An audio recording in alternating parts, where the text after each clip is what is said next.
You can learn about death in school. You can learn about ways to handle it and ways to comfort the family.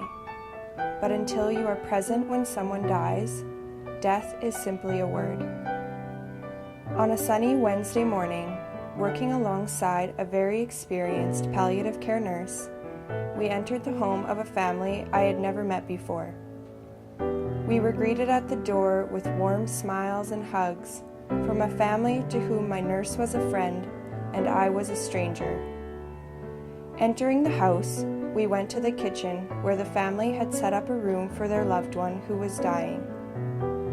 With the sun streaming in on the woman's face lying in bed, my nurse began to do her assessment. She began with the pulses and paused extra long as she held the woman's wrist, feeling her radial pulse.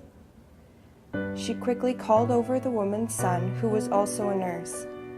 He held her hands, feeling her pulses, and quietly whispered, "I think she is going." The family gathered around and held her hands as tears rolled down their cheeks.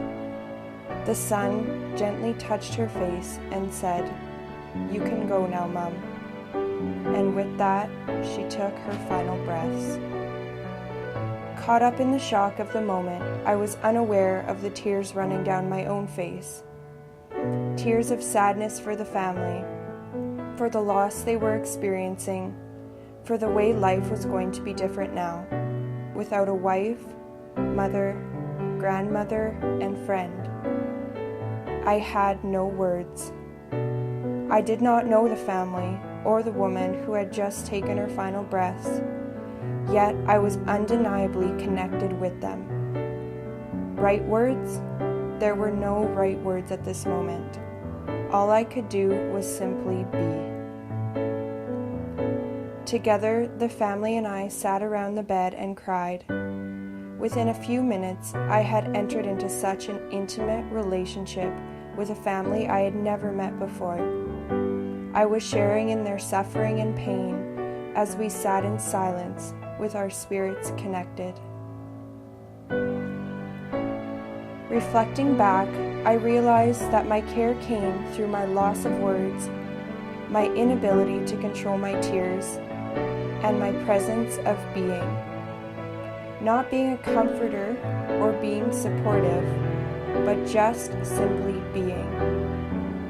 The reality of what I was feeling was the most love and care I could offer at that time.